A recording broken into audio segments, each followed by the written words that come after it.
Hello again. This is Robert, and I am the Recovery Guy. And in the words of my dear friend and sponsor for many, many years, Slow Will, I am a happy, grateful, recovered alcoholic.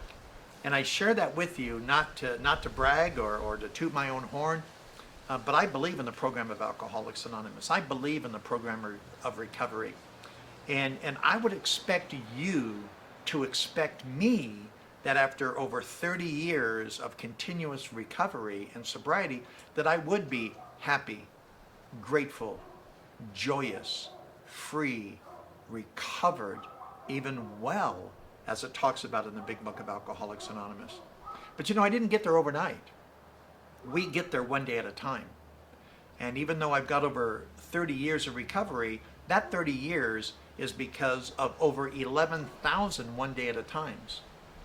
I've arrived to this moment. So today, Jeff and I are coming to you from beautiful Salt Lake City. We're actually on the patio of the home of Recovery Guy. And I wish I could show it to you out here, but the trees are spectacular. I've got a great view of the mountains. The leaves are already turning. Most of them are on the ground in my patio, but the ones that are up in the trees are very, very beautiful. So during this segment, what I want to talk to you about, and forgive me, I'm going to read the opening paragraph and then I'm going to elaborate on it. This is something I wrote a number of years ago, and the title of it is How to Know When You Need Help.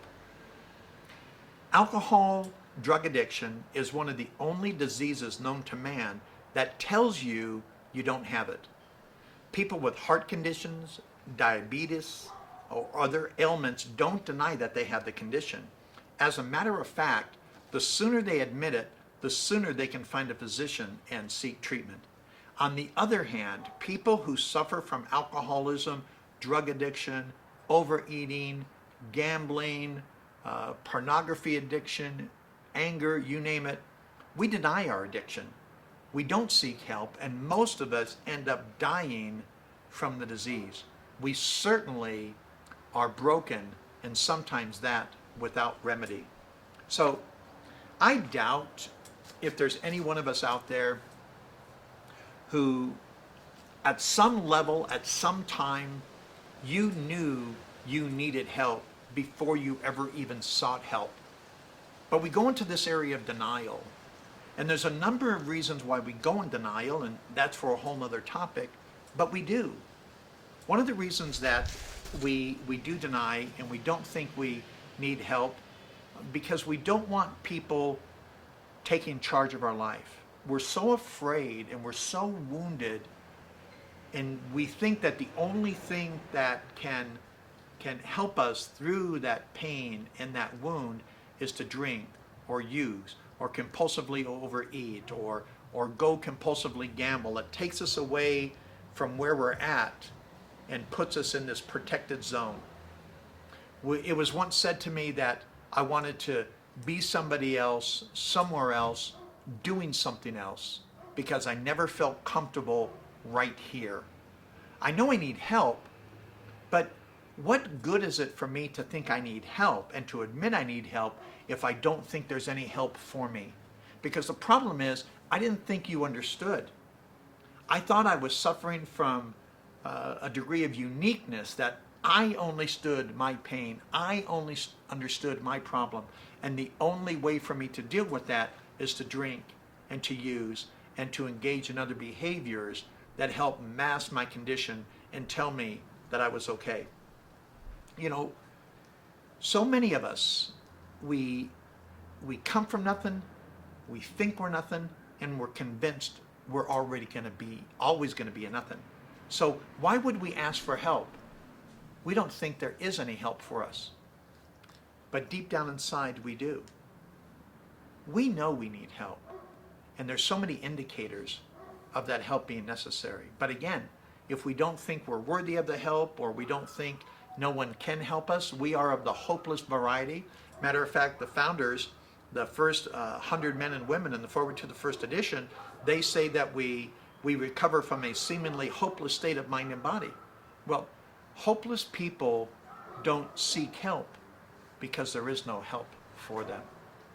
But you know, we come to the program of Alcoholics Anonymous, we come to Narcotics Anonymous, Overeaters Anonymous, Gamblers Anonymous, you name it. And that first step of recovery is that we admitted we were powerless and that our life had become unmanageable.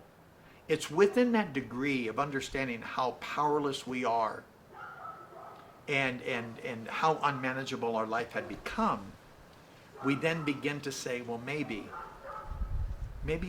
I do need help. Maybe it's okay. Because now we're in this room, we're with other people, and they've shared their story. You know, in the big book it says, our stories disclose in a general way what it used to be like, what happened, and what it's like today. And if you want what we have and are willing to go to any lengths to get it, then you are ready to take certain steps. You know, at some of these steps we balked. We thought we could find an easier, softer way, but we could not.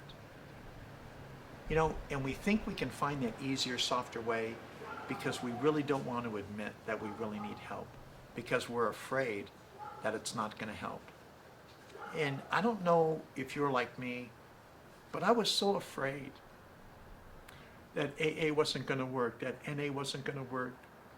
I was so afraid because I needed help so badly. And if it didn't work, what was I going to do? There was no place else for me to go.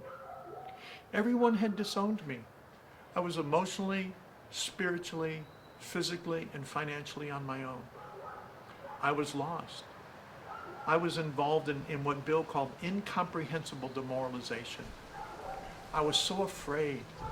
I was so afraid that if I asked for help, that if I told you who I was, what I thought, and some of the things that I was doing, that you would ask me to leave, that you wouldn't allow me to stay. But you know, the longer I stayed, the more I realized how much help I really needed. And not only did I realize I needed help, I understood that you could help me. Not only could you help me, but you were willing to help me. And that's what we want to do at Recovery Guy. We want to help you. We come in so broken. We're unrecognizable because the pieces are so shattered and so scattered.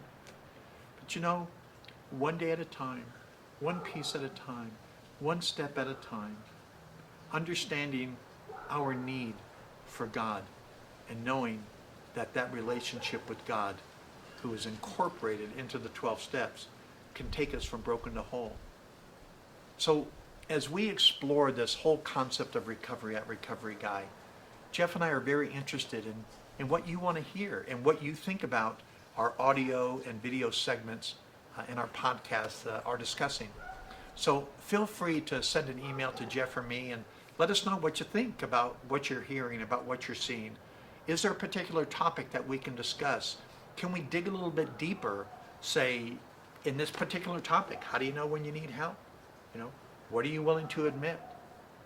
How you got where you're at, and how we can help you. Because at the end of the day, we're all in this together. We all come in broken, and we all hope to become whole. Thank you. My name is Robert, and I am the Recovery Guy.